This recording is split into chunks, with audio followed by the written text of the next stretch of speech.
We basically do a benchmark study every year as of July 1. That study looks at the same 20 benchmark farms throughout our 60-county territory. This year we showed an overall decrease of 3.5%.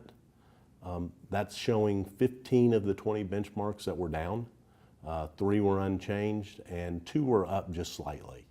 In 2015, that was the first time we had seen any kind of decrease overall for the 20 benchmarks. They went down that year barely 1.5%. 2016 went down 6.34%, and then 2017 was down 4.17%, and then again in 2018 we're down 3.5% more or less. So it's been a steady but moderate decline since the peak in 2014. But there's really 3 factors that affect land value the most: commodity prices, trade, and interest rates. The commodity price has always been historically tied in with land values. As we saw commodity prices rise over the past decade, land values were going up.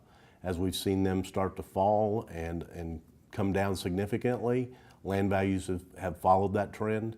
The one thing you see on television today is trade and trade negotiations.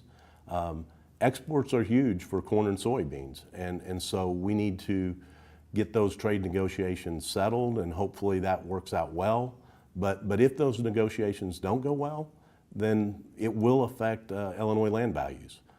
One of the other things that has contributed to land values going up and now starting to come back down a little bit has been the historic low interest rates that we've seen over the past decade plus. As interest rates go up, it does affect the cost of borrowing. They're still historically low, but as they do increase, it does increase the cost to borrow.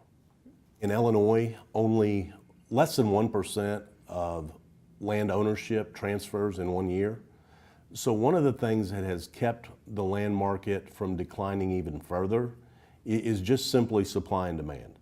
There's still enough demand for the lower amount of supply to keep those prices relatively stable.